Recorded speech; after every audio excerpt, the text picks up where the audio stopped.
Falar um pouquinho, então, sobre essas decisões de ontem, tanto aqui no Brasil, com o Banco Central nosso, quanto lá fora, nos Estados Unidos, e dar um panorama mais da economia e como que a gente está conectando isso com investimentos. Se tiverem algum problema de áudio e som, por favor, informem no chat. Tem gente aqui olhando para ver como que está sendo imagem, som. Se tiver qualquer coisa, é só avisar, tá? Eu vou botar na tela, então, a minha apresentação.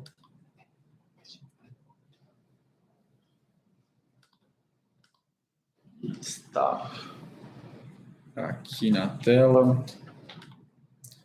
Está todo mundo vendo agora a minha apresentação, certo? Então, começando aqui. Eu vou conseguir só ver a apresentação, né? Mas acho que o Teams está normal, né? Ótimo. Então, o que eu vou tentar mostrar para vocês? Como que foi a decisão de juros aqui no Brasil? O que isso tem impactado nos investimentos que a gente tem recomendado ou que não está recomendando e por quê? Passo também um pouco sobre atividade aqui no Brasil, câmbio, que eu acho que sempre é um assunto que interessa bastante investidor. Mas se tiver algum tema que eu não toquei, que vocês quiserem perguntar, está super à vontade aqui, super livre, quer perguntar sobre alguma coisa de política, de votação, ou não votação. Mas o que eu coloco na tela para apresentar já a minha ideia? Eu boto a taxa de juros em azul, desde 2010 até a taxa de ontem. Em rosa tem a taxa de inflação, acumulado em 2 meses, mas basicamente é a inflação que a gente convive no dia a dia. O linhado verde é o limite da meta de inflação, o cinza é o centro e o linhado, o pontuado, na verdade, em preto é o limite inferior. Então dá para ver que realmente a gente estava com uma inflação bem acima do teto da meta, que é o pontilhado verde, e agora a gente começa a caminhar para uma inflação um pouco mais baixa. Mas isso foi o que motivou o Banco Central a levar a taxa de juros para patamares bem mais altos, se aproximando quase de 14, algo que a gente não via desde 2016, e particularmente ficou um grande período, quase um ano, nesse patamar de 13,75, vai ficar ainda mais alguns meses. O que a gente teve de motivo para ficar com esse patamar por tanto tempo, se a gente está vendo que o alinhado rosa está caindo de forma bem rápida? A gente viu que mesmo com a inflação começando a cair, ela estava muito concentrada em alguns itens que são chamados itens de choques, né? Então, você tem um choque na guerra na Ucrânia que faz os preços de alimentos subirem muito rápido, os preços de combustíveis subirem muito rápido. Esse choque, ele dá um incômodo muito brusco no mundo inteiro, mas depois de um tempo, as economias se rearranjam e a inflação começa a descer. Isso é uma inflação motivada por um choque. Mas, ao mesmo tempo, você tem outros itens de inflação que são mais duradouros. Você tem, por exemplo, a percepção da população de que os preços estão mais caros e por isso você tem salão de beleza repassando preço ano após ano, um professor particular repassando preço o tempo inteiro e não tem conversa, ele não está olhando a oferta ou demanda tanto assim na ponta quanto um exportador ou importador. Então essa inflação é um pouco mais consistente, é com ela que o Banco Central trabalha e é com ela que são formadas as expectativas de inflação para os próximos anos na cabeça dos economistas de cada banco. Dito isso, a gente está vendo que a quantidade de itens subindo ao mesmo tempo, ela estava em 67%, agora caiu para 63%, o que é um patamar considerado muito alto. A gente está falando que de tudo que é mensurado de preço na economia, o IBGE está verificando que 63% subiram no último resultado apresentado para o mês de abril pela metade. Em 2020, até um pouco para trás, 2018, 2020, esse patamar estava em torno de 55%, que parece ainda alto, mas de qualquer forma, com esse patamar, o Banco Central conseguiu entregar a inflação na meta. E o mercado agora está projetando que essa taxa de juros ela vai cair, ela vai começar a cair no segundo semestre e vai encerrar o ano em 12,5%. A gente até acha que dá para ir mais rápido, entende que vai começar de forma tímida em agosto, com um corte de 0,25%, mas depois vem 3 de 0,5 para encerrar o ano em 12%. Para o ano que vem também são projetados cortes de juros, por isso que já faço um spoiler aqui mais para frente, por isso que a gente já tem visto cada vez mais casas recomendando produtos que são pré-fixados, que já olham para a taxa de agora e entendem que, como a taxa está com uma perspectiva de queda, esses produtos são interessantes para esse momento, porque eles são bem confiantes, a visão dos economistas de que a gente está indo para um patamar mais baixo. Por outro lado, aqueles produtos que no ano passado não estavam em destaque, que eram os chamados CDI+, que você ganhava com o retorno da taxa de juros conforme ela fosse crescendo, você ia ganhando junto com ela, eles começam a desaparecer ou diminuir sua recomendação, dado que agora a perspectiva é de uma taxa te penalizando por você estar acompanhando ela e não te rentabilizando a mais. Então, essa é a lógica que a gente está vendo, e sobre inflação eu já vou comentar mais no detalhe. Aqui é a inflação de serviços. Essa é a inflação mais difícil de você combater.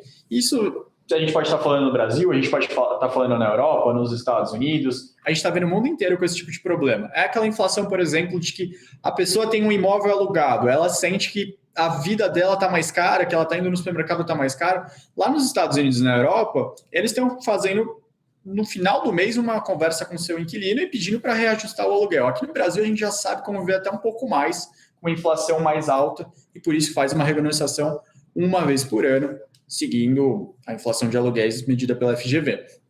Mas esse gráfico é simplesmente para mostrar que a inflação ainda está alta, se você olhar para aquela inflação, para aqueles itens que são mais duradouros. O que faz o Banco Central ser mais cauteloso, ele está com essa postura de deixar a taxa em patamar bem elevado, sendo criticado por empresários, governo, todo mundo praticamente reclamando das taxas, mas ele está vendo que para entregar a inflação na meta nos próximos anos, aquela inflação, aqueles preços que são mais resistentes, eles não estão dando sinais de irem para patamares mais baixos.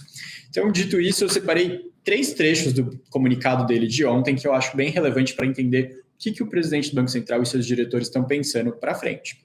O primeiro trecho é quando ele coloca que a incerteza ainda presente sobre o desenho final do arcabouço fiscal não está certo. Ele está falando que não tem problema você falar que tem uma proposta fiscal na mesa, mas tem problema você falar que essa já é a proposta definitiva, porque você pode ter mudanças. A gente está vendo tanto deputados da própria base do governo falando que gostariam de ter mais investimentos, gostariam de modificar um trecho ou outro, quanto deputados da oposição falando que gostariam de uma proposta um pouco mais rígida, que tem que ter um tipo de penalização se não cumprir a meta fiscal. Por isso, o Banco Central fala, como já falou em outros momentos, inclusive no governo anterior, de que ia tomar os passos devidos dependendo do que fosse aprovado e não do que fosse enviado ao Congresso. Outro trecho que eu acho relevante é que ele fala que não é uma decisão mecânica, não é uma relação de aprovou nesse mês, no mês seguinte eu já vou mexer na taxa de juros para baixo. Para mim, isso ele já deixa bem claro, escancarado, que não vai cortar juros em junho. Esse trecho está aí para tirar essa dúvida da cabeça de qualquer investidor que ainda tivesse alguma pergunta se poderia já comprar alguma opção de um produto financeiro, já imaginando o corte na reunião do mês que vem. A perspectiva do mercado e do governo federal é de uma aprovação do arcabouço fiscal na metade para o final do mês de maio, então 15 para frente, algo que deve ser extremamente bem recebido por investidores, por mais que a regra seja criticada, mas vai ter uma regra, e é isso que no final do dia vai contribuir para diminuir a incerteza em relação ao Brasil. E o último trecho que eu acho relevante é que eles colocam que o Copom enfatiza, apesar de ser um cenário menos provável, que não vai hesitar em retomar o ciclo de ajuste. O que ele quer dizer com isso? Que eles entendem que não é o cenário provável agora subir a taxa de juros, mas que ele vai monitorar os dados, vai monitorar o que está acontecendo, para aí depois ele realmente tomar a sua decisão. Mas, de qualquer forma, ele está fazendo isso porque ele está sendo muito criticado. Ele está querendo dizer, gente, não estou pensando em subir juros. Não é o cenário que a gente trabalha. A gente só está colocando isso aqui porque as coisas não estão andando do jeito que a gente gostaria. O ritmo está lento para aprovar as medidas em Brasília. A inflação ainda está cedendo de forma mais devagar, está tendo problema no mundo inteiro. Então, o Banco Central ele coloca esse trecho para isso. Mas acho que ele já está preparando o terreno para que em breve ele comece a cortar a taxa de juros. Assim como na ata do Copom, da decisão de juros, eles colocam um trecho mencionando que estejam atentos ao sistema de crédito, que o saldo de concessões para crédito, seja a pessoa física, seja a pessoa jurídica, está caindo, inadimplência está subindo, que eles estão atentos a isso. Eles sabem que o mercado de crédito está turbulento, está negativo, está tendo problemas, as pessoas estão tendo mais dificuldade para pegar financiamentos, e isso está deprimindo a economia um pouco. Então, esses foram os 3 pontos que eu achei mais relevantes do Banco Central.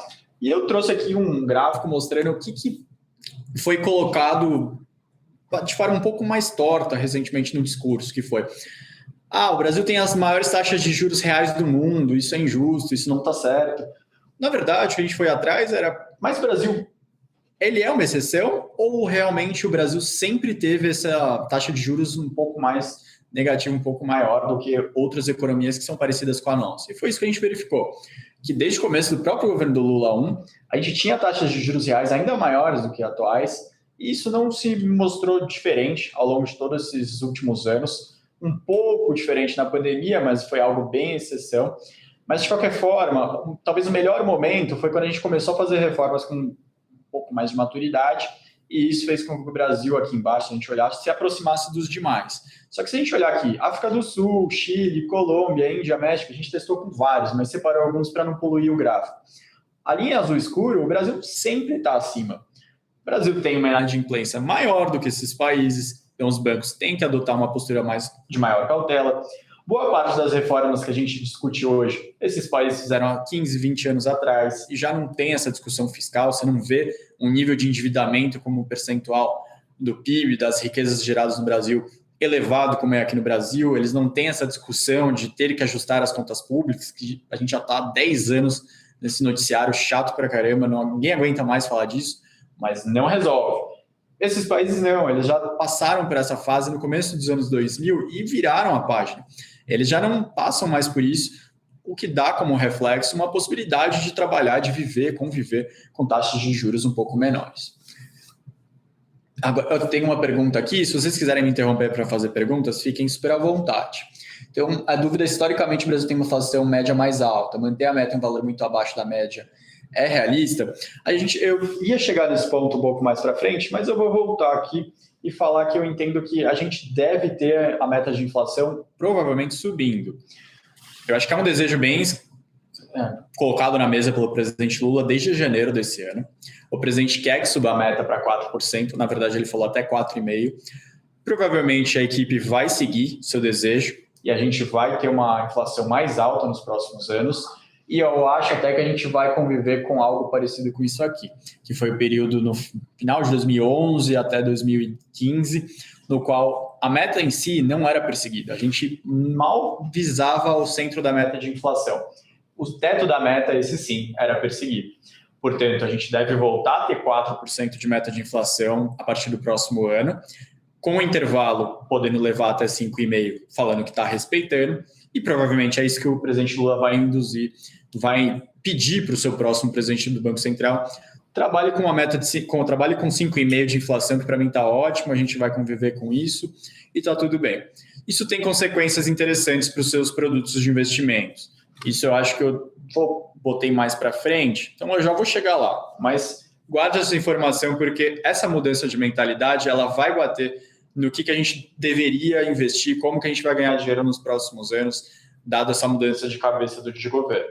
Então, entendo que a média de inflação dos países emergentes nos últimos 20 anos, para os países que fizeram o dever de casa, não era difícil de você bater 3%, que nem o Brasil chegaria no próximo ano. Eles entregavam, a gente olhava para esses países pares, eles conseguiam entregar sem dificuldades.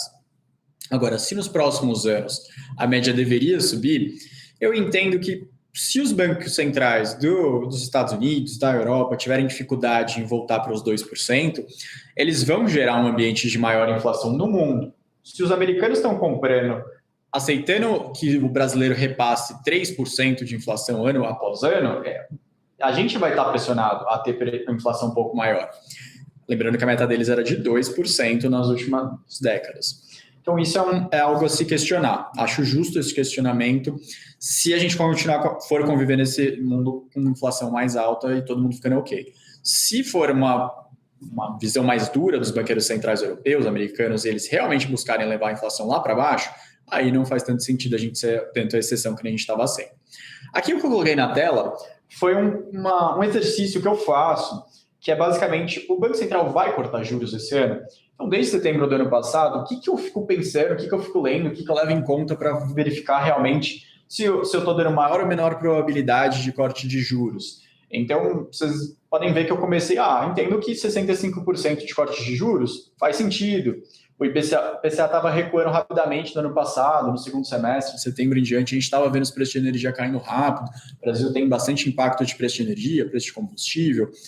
Tudo que você consome no seu dia a dia chega de um lugar até outro por combustível. Você pode ser a pessoa mais vegana do mundo, mas o produto que você vai comprar, ele vai ter combustível para passar de um trecho para outro e chegar até você na gôndola de onde você compra. Não tem jeito.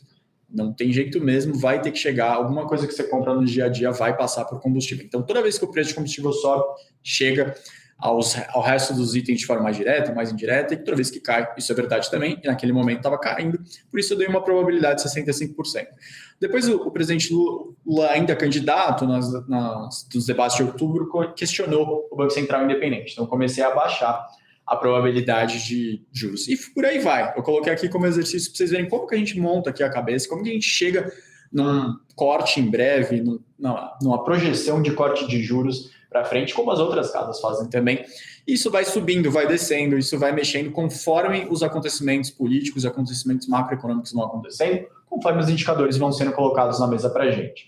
Então, isso já foi menor, agora a gente continua com uma probabilidade extremamente alta, entende que está bem indicado que vai ter um corte esse ano, existe esse ambiente extremamente negativo para o Banco Central manter as taxas de juros por muito mais tempo, e a gente acha que realmente já está passando da hora de ele começar a fazer esse corte. O que eu acho que está segurando é uma visão do presidente do Banco Central, que ele espera primeiro o executivo, o Conselho Monetário Nacional, subir a meta de inflação nos próximos anos, e segundo, passar o arcabouço fiscal no Congresso para ele falar que diminuiu, que as condições agora são mais favoráveis. Sobre juros, se alguém tiver alguma dúvida, juros e inflação, eu vou chegar no exercício de produtos, mas se quiserem alguma dúvida mais específica, podem enviar, seja no Teams, seja no YouTube. O que eu coloquei aqui na tela de câmbio, que é sempre uma... Tem mais uma pergunta? As quebras de bancos nos Estados Unidos podem afetar o nosso sistema bancário? Olha, eu entendo que pode afetar só via mercados mais voláteis, mercados mais instáveis. Então, o que isso significa para o Brasil? Quando você tem um sistema financeiro com maior aversão a risco, aquele gestor que ele tem bilhões na sua mesa e ele decide alocar em emergentes, mercados desenvolvidos, ele vai falar, eu vou tirar de emergentes porque o meu mercado desenvolvido está sofrendo bastante, eu não quero estar tão exposto a um mercado que eu já nem entendo tanto e que historicamente dá problema. Então o Brasil acaba sofrendo por isso, a escassez de recursos acaba também pegando nos bancos por aí um pouco. Você tem, por exemplo, as empresas que necessitam captar dinheiro no mercado, pode ser no Brasil ou lá fora. Se esse dinheiro está mais difícil de ser capturado, as empresas vão ter mais inadimplência e aí os bancos podem ser afetados. Mas você vê que eu dei uma volta bem grande para chegar no Banco Brasileiro.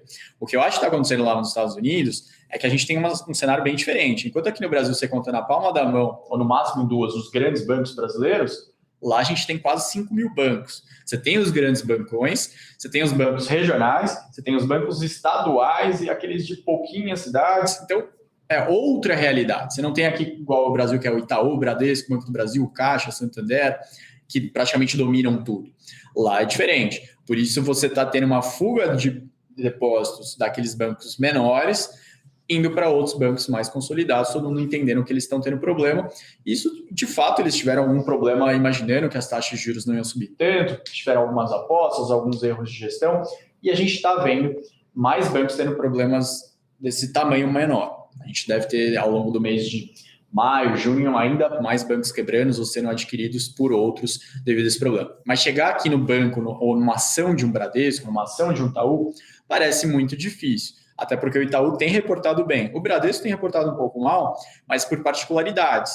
Ele, por exemplo, estava extremamente exposto a Americanas, então ele acabou sendo bastante afetado, mas não porque o banco americano em si quebrou e chegou aqui, tá bom? Se ainda tiver mais dúvida, fica à vontade. Eu coloquei na tela câmbio, que eu acho que sempre é uma dúvida que vem. Mas o real ele está desvalorizado, ele está valorizado, a gente tem que imaginar um câmbio para quanto, né? Muita gente tem que projetar para o seu trabalho mesmo, trabalho com quanto de câmbio para que daqui 6 meses, daqui 1 ano. Realmente é a pergunta mais difícil, porque câmbio é um dos itens que mais sofre por outros, né? Ele é extremamente volátil porque ele depende de muita coisa, ao contrário, por exemplo, da própria taxa de juros, que ela é dependente da inflação. A inflação a gente vê que tem itens que pesam muito mais. Agora, o câmbio não. Ele pode, inclusive, depender mais em um momento do que está acontecendo nos Estados Unidos, mais no Brasil, mais nos preços de commodities. Ele pode depender mais na atividade, mais sobre os riscos fiscais e por aí vai. Mas o que eu coloco na tela são 2 gráficos que mostram, primeiro, real contra um conjunto de moedas, né? A gente juntou várias moedas de países pares, e o real, como vocês podem ver, ele seguia de 2000, no começo da década passada, o comportamento dessas moedas, e agora ele abriu um espaço muito grande. Acho que depois das eleições, então, ele ficou muito distanciado do que estava acontecendo no mundo. E à direita, eu coloquei sobre o risco do Brasil. Então, geralmente, a sua moeda, ela acaba sendo um termômetro de como está sendo a sua economia, de como está sendo o seu país. E o seu país, se ele está sendo visto como mais arriscado, que é essa sigla CDS, que é quase como se fosse um seguro para investir no seu país. Se estão cobrando mais, significa que o seu país está mais arriscado. O real, ele acompanhava isso também. Se o seguro do país, seguro de investir no Brasil, está maior, o real desvalorizava. Se o seguro de investir no Brasil está menor, o Brasil está bem, não preciso pegar um seguro tão caro para investir, para viver nesse país, para investir nesse país. O real valorizava, ia para baixo. Mas descolou isso recentemente. Por quê? A gente tem alguns temas que a gente não está conseguindo resolver, principalmente a parte fiscal, já há uma década. O que acontecia? A gente tinha dos anos 2000 até o ano de 2014, o Brasil sucessivamente fechando o ano no azul. O que significa isso? O Brasil conseguia pagar suas contas sem problema nenhum, ele gastava menos do que arrecadava. E o Brasil tinha um nível de endividamento baixo. O Brasil não devia um percentual tão elevado assim. Depois de 2014, isso se inverteu. O Brasil começou a gastar muito mais do que arrecada. E depois da pandemia, a questão do endividamento cresceu muito. A gente teve que gastar muito para a pandemia para segurar a vida de várias pessoas e manter o mínimo de dignidade para muita gente. Acho que aí já não é um problema, isso foi algo específico do mundo inteiro, mas elevou bastante o endividamento brasileiro. Então você tem dois problemas na parte fiscal brasileira: fluxo e nível. E para resolver isso, em termos de fluxo, é o mais relevante para investidor, porque ele quer saber exatamente se você está indo numa tendência de pular do precipício ou desviar do precipício. Então, por isso, o Brasil acaba ficando com uma moeda bem mais desvalorizada do que seus pares e do que até o seu risco país deveria indicar, porque as pessoas não confiam, dado o histórico recente. Sobre atividade aqui no Brasil, o que eu separei para vocês? Nesse começo de ano, a gente não está vendo uma atividade mais fraca. A gente está vendo uma atividade surpreendendo até para cima. Isso é algo que não estava tão esperado por investidores. A gente, no começo do ano, soltou nosso cenário com 1,5 de projeção de crescimento. Mas pouca gente tinha isso no mercado. Se olhava o Boletim Focus, era 0,5. Agora está todo mundo chegando em torno de 1, para subir acima disso, até alguns falando em 2%. O que aconteceu? A gente está tendo um ano onde não teve, tirando o Sul, uma época de muita estiagem, nem uma época de chuvas excessivas. Portanto, o agronegócio vai conseguir desempenhar extremamente bem. A gente vai ter um agronegócio crescendo mais de 2 dígitos, 10%, 12%. Nesse começo de ano, serviços ainda veio forte. O que é serviço? O que a gente olha para isso? As pessoas ficaram muito tempo sem poder consumir, sem poder sair de casa, sem poder ir num bar com os amigos, ir comemorar um aniversário, ir fazer uma festa de casamento, ir num festival, ir num teatro. Essas pessoas continuam consumindo até a mais do que o normal, do que o período pré-pandemia. Por exemplo, leia-se o carnaval desse ano. Foi extremamente cheio no Brasil inteiro, depois de ficar 2 anos sem ser realizado. Portanto, ainda tem esse efeito aqui no Brasil. Então, o serviço tem puxado. A gente não tem visto isso tanto em comércio. Eu coloquei na tela gráficos das vendas no varejo com o índice de confiança do consumidor e a confiança do comércio. Então, realmente, eles andam de forma bem parecida. E a gente tem visto justamente que esse primeiro semestre ele não vai ser tão fraco assim, que vai puxar a atividade para cima. Mas, de qualquer maneira, para frente, a gente tem desafios para estimular a atividade no Brasil. O Brasil ainda tem um nível de investimento muito baixo, ou seja, fábricas que estão expandindo, empresas que têm fábrica fazendo uma segunda unidade, empresa que tem um comércio querendo entrar em um novo estado, querendo expandir, querendo crescer. Ainda é um ritmo lento aqui no Brasil. A gente ainda tem uma infraestrutura muito precária, a gente ainda tem necessidades muito básicas aqui. Então, esses são os pontos que ainda travam a atividade no longo prazo. Mas pensando esse ano, para completar aquela tabelinha, então a gente tem 5 de câmbio para o final do ano, a gente tem 1,5 de crescimento, a gente tem 12% de juros e de inflação a gente tem 5,5%. 5% de câmbio, que é a nossa projeção, e vocês podem ver que o Boletim Focus está caindo, que basicamente o Boletim Focus é o compilado aqui da Faria Lima. Todo mundo, Itaú da sua projeção, Bradesco, Safra, Santander, junta todo mundo e pega a mediana. Esse número é o Boletim Focus. que está acontecendo para o final do ano? Agora, todo mundo está vendo que talvez o real ele tivesse extremamente desvalorizado, como eu mostrei no gráfico anterior. Se a gente tem uma moeda mais valorizada, isso ajuda a baixar um pouco a inflação também. Então, essa é uma notícia boa que eu tenho para a inflação adiante. Eu entendo que, por mais que a ideia do governo seja trabalhar com a inflação um pouco maior, a conjuntura de ter o Banco Central dos Estados Unidos parando de subir juros mais cedo, que eu já vou chegar lá, do que talvez fosse necessário, e o nosso Banco Central demorando para cortar juros, isso ajudou um pouco a fazer o real se valorizar. Aqui é só o que a gente está enxergando para frente, mas agora falando dos Estados Unidos, rapidamente, eu sei que vai ficar um pouco confuso, mas eu vou traduzir isso da forma mais simples possível. Nesse gráfico que a gente tem vários pontinhos que são quem decide mesmo nos Estados Unidos para onde vai os juros, para onde não deve ir. O que eles dizem para nós? De forma anônima, que eles enxergam que no final do ano a taxa vai ficar em 5,25, que foi aonde chegou ontem. A taxa de juros dos Estados Unidos é 5,25. É uma economia desenvolvida, faz sentido que você tenha que exigir menos juros para você emprestar para os Estados Unidos do que para o Brasil. O mercado americano não concorda.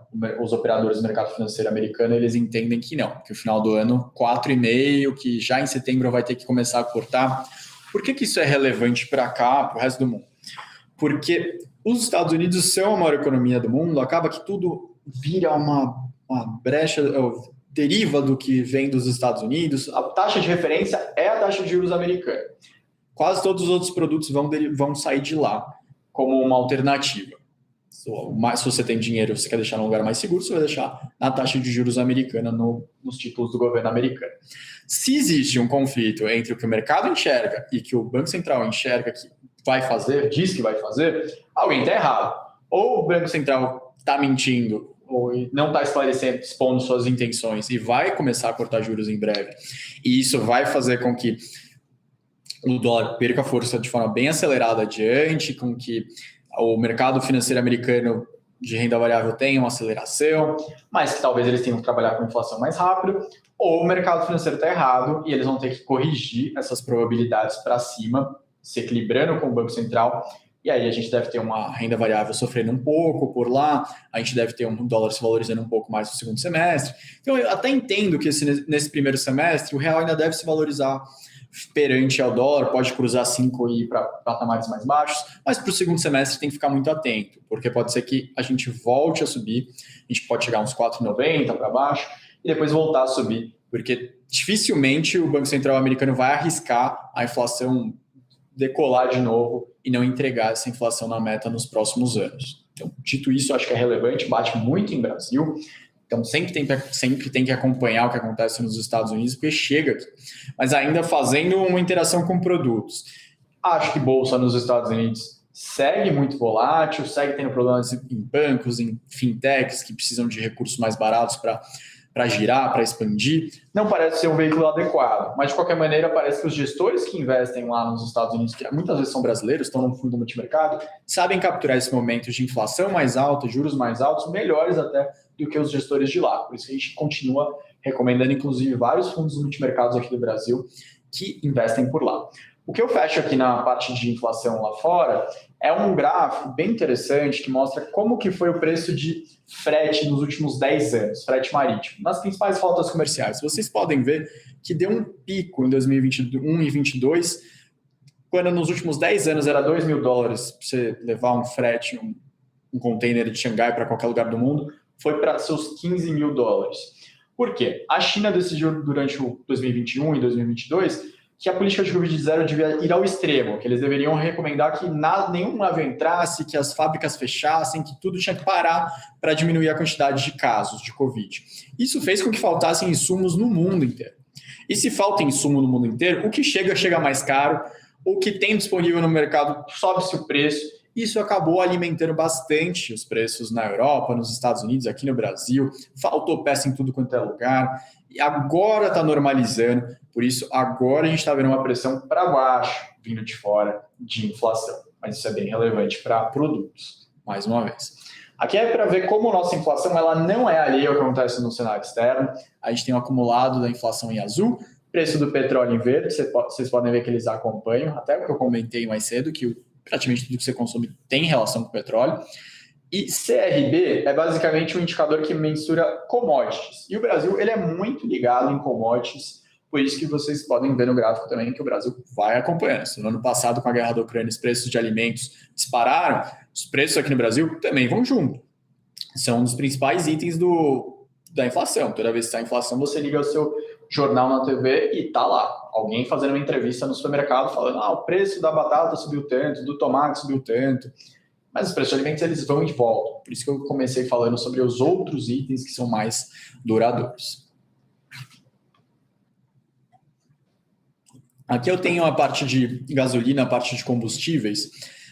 Esse é um ponto que eu acho relevante para frente. Eu entendo que esse item de combustíveis ele vai ter uma dinâmica diferente dos últimos anos. Aquela política que a gente estava vendo do governo Temer em diante de seguir os preços internacionais, vocês podem ver no slide que eles estão seguindo os preços em azul, em cinza, o preço da gasolina ele foi acompanhando, ele deve voltar ao que era nos anos 2000 até os anos 2015, ou seja, o governo Lula até o final do governo Dilma, no qual não deixavam subir o preço da gasolina mesmo em patamares bem mais altos. Era meio que subsidiado, o Petrobras sofria o prejuízo. Então, isso deve voltar a ser verificado aqui no Brasil. A gente não deve ter nos próximos 4 anos preços de gasolina muito mais altos, mesmo que a Petrobras sofra um pouco mais. Aliás, para quem investe em ação da Petrobras, que é sempre uma das mais investidas, fica muito atento a isso. A Petrobras deve ter um endividamento talvez um pouco maior, ela deve ter uma lucratividade bem menor do que nos últimos anos, pagamento de dividendos bem menor. Sobre produtos, o que a gente tem recomendado aqui na casa, qual que é a nossa cabeça para frente? Então, quem é conservador, a gente ainda mantém 60% em pós-fixado, 30% em pré, 10% em inflação. Mas se você falou que a taxa de juros vai cair nos próximos anos, por que você mantém em pós-fixado a maior parte? Porque justamente, para uma pessoa que tem uma cabeça mais conservadora, a gente entende que existe sim um risco, claro, de que as coisas piorem tanto, apareça uma nova pandemia, a guerra piore na Ucrânia, entre a Europa inteira. Sempre existe esse risco. E o risco pode ser sempre precavido, sempre defendido pela taxa de juros aqui no Brasil, imaginando que ninguém vai deixar a inflação disparar, virar viver num país de hiperinflação. Portanto, seria via algum produto CDI+, que você se defenderia desse caso. Quem já tem uma experiência um pouco maior, quem se sente mais confortável com o risco, você vê que no moderado a gente já dividiu 30% pós, 30% pré. E quem já tem uma cabeça mais arrojada, um perfil de risco mais arrojado, a gente já saiu 15% pós, 25% pré-fixado. Então já inverteu, justamente por essa cabeça que a gente tem, de que agora é o finalzinho para você pegar esse último rally de produtos pré-fixados. Sobre o resto, a gente tem para o arrojado mais em renda variável, que faz todo sentido, um percentual em renda internacional, um percentual em produtos alternativos, mas o resto não foge muito. O que a gente trouxe de provocação foi esse gráfico aqui, que ele parece super confuso, mas ele é bem simples, bem básico. Quando você abre qualquer site de banco, site de corretora, você se vê parado com vários produtos, que você não entende tanto assim quais são as emissoras, muita gente pedindo dinheiro no mercado, mas você tem geralmente a classificação de risco. E a gente colocou 2 com parâmetros diferentes. Então, você pode investir atrelado aos juros, atrelado ao CDI, como você pode investir atrelado à inflação, atrelado ao IPCA. O equivalente um do outro seria CDI mais 1 e IPCA mais 7. Mas veja aqui, a linha verde você está investindo em um produto que vai acompanhar a inflação. Na linha azul você está investindo num produto que vai acompanhar a taxa de juros. O que a gente verificou fazendo alguns testes aqui?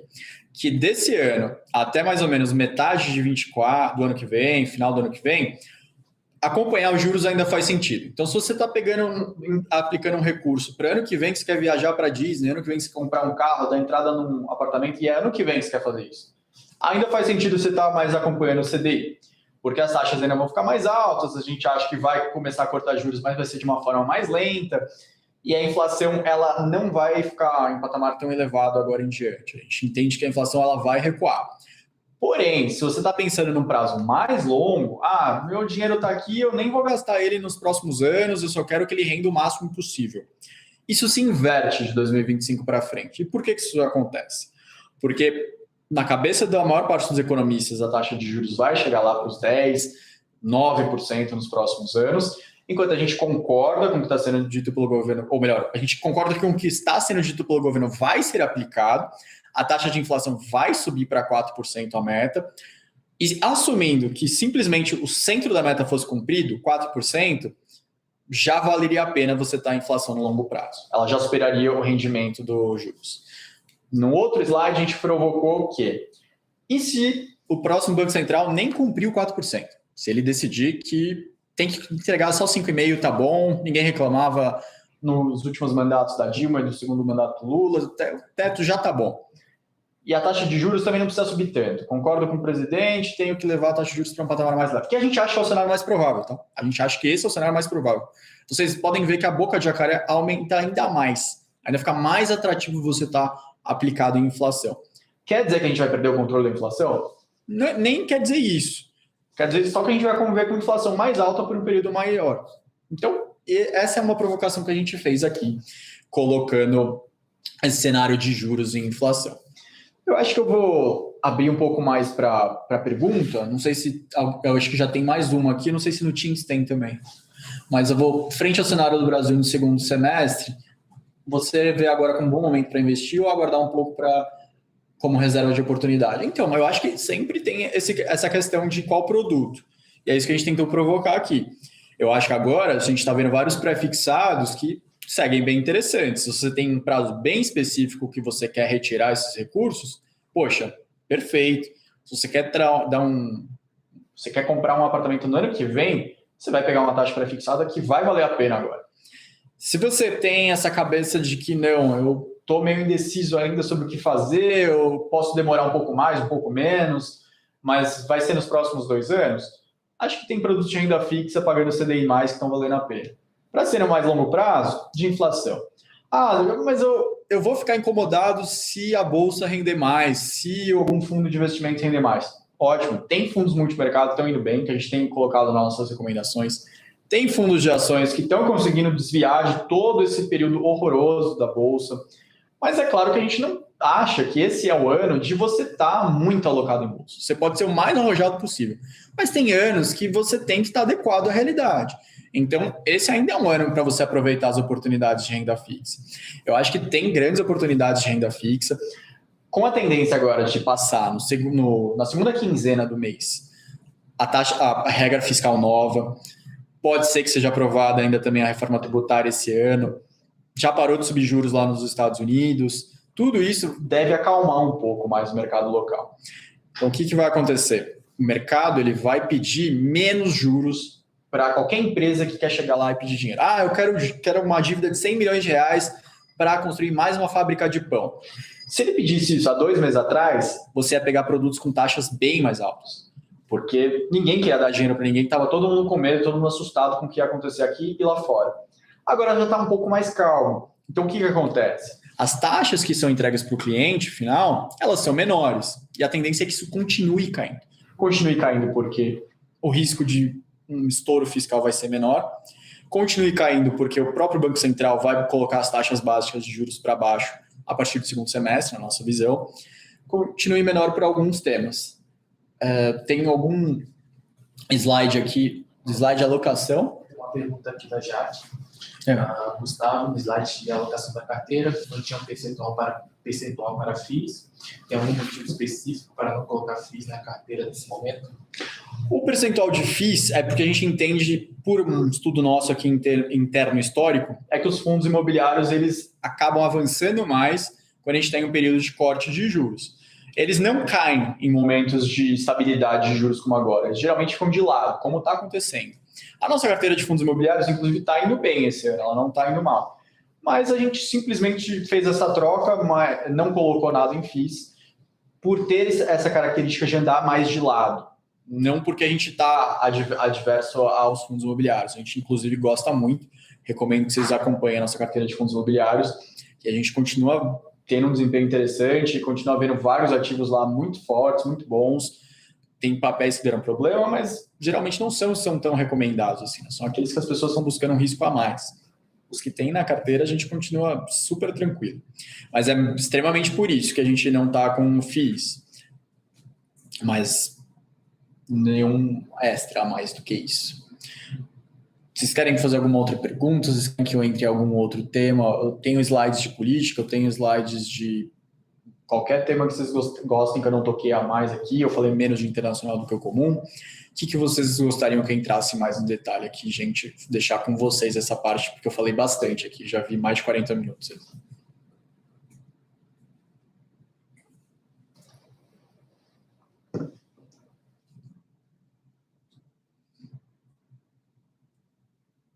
Sem perguntas mais? Já que se puder dar um ok aqui para a gente, então. Claro, perfeito. Gustavo, obrigada pela palestra, né? Por toda a sua fala, foi bem didática, né? Então, tinha ali alguns termos bem técnicos, né? Você trouxe isso para linguagem mais comum do dia a dia da gente do lado de cá, que às vezes não tem esse conhecimento tão técnico do ponto de vista econômico. Bom, do lado de cá eu posso, né? Então, não sou economista, mas sou estatística, fico de olho nos gráficos também. E quando a gente olha essa boca de jacaré que você mostrou, para quem quer ficar no longo prazo, a inflação sempre vai ser interessante, né? Isso. E para quem quer ficar até mesmo de até 3 anos, a gente ainda tem alguns papéis, mesmo no pré-fixado de 13, 12 mil, de bancos sólidos, né? Então, acho que está bem alinhado aí com o que a gente já tinha fazendo, que a gente já vem fazendo aqui trabalho com os clientes de focar nesses pré-fixados na casa de 12,5%, 13% no IPCA mais 1. Isso. Perfeito, Jaque.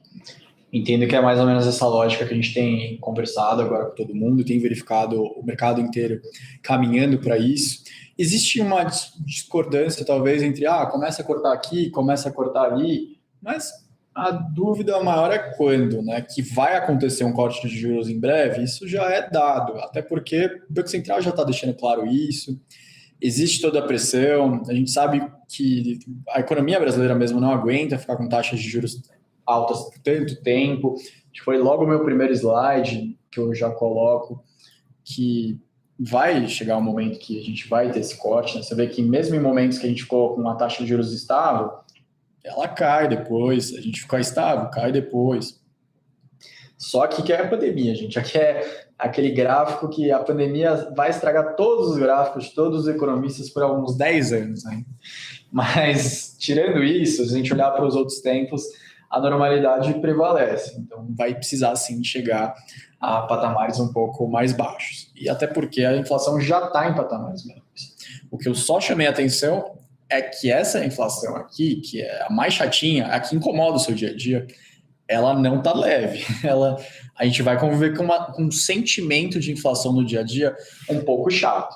Mas eu vou no mercado, tá tudo sempre mais caro. Isso ainda vai continuar, gente. A gente não vai conseguir consertar isso tão rápido assim. Acho que é uma herança da pandemia para o mundo que a gente vai ter que demorar um pouco para superar. Vai demorar alguns anos ainda, tá bom? Certíssimo. E acho que nesse sentido, né, igual você falou, a taxa de juros ela vai cair e também tem um papel importante os multimercados, né, que os gestores que conseguem ficar vendidos nos juros, para quem tem um perfil moderado, você colocou muito bem, poder se aproveitar desses papéis também dentro do multimercado. Eu acho que assim, tem muita gente que sempre acha muito confuso, né? Mas eu estou investido num título do governo e ele está caindo, está mostrando um rendimento negativo para mim, por que isso está acontecendo? E começa a dar realmente uma sensação de insegurança, de que eu não deveria estar investido, não deveria estar investindo no geral. Os gestores multimercado, eles acabam meio que resolvendo essa parte para os investidores. Eles cobram uma taxa de administração, mas em compensação eles vão fazendo as alocações para não dar essa sensação final. E eles, curiosamente, pelo Brasil ter um histórico muito ruim de inflação, de juros altos, eles fazem isso até melhor do que gestores nos Estados Unidos, gestores na Europa. Eles até foram melhores do que os gestores americanos para pegar esse movimento nos Estados Unidos no ano passado. E acho que vão continuar fazendo isso esse ano, lá fora, aqui dentro. O gestor americano é melhor em renda variável, porque geralmente os juros estão mais baixos, eles sabem alocar, tem um universo infinito para alocar em ações. Aí eles geralmente nadam de braçada sobre os brasileiros. Mas gestor de juros, geralmente os bons são brasileiros. Você vê que até tem gestora brasileira em Londres, em Nova York, que é destaque. Perfeito. Obrigado aqui para a Luna também, que participou bastante, agradecer muito a interação dela, me ajudou bastante aqui a transcorrer a conversa, o bate-papo. E agradecer todo mundo aqui que participou. Acho que a gente então vai chegando ao final, mas deixar sempre o convite aqui, gente. O canal está super aberto da RB para vocês interagirem com a gente sempre que precisarem. E já que se quiser mandar algum último recado, fica à vontade também. Então, mais uma vez agradecer, Gustavo, e a partir de amanhã a gente continua o nosso trabalho aqui do ponto de vista de assessoria, sempre em parceria com a RB, fazendo essas alocações com o recurso dos clientes de forma muito carinhosa para que a gente cuide bem do patrimônio deles.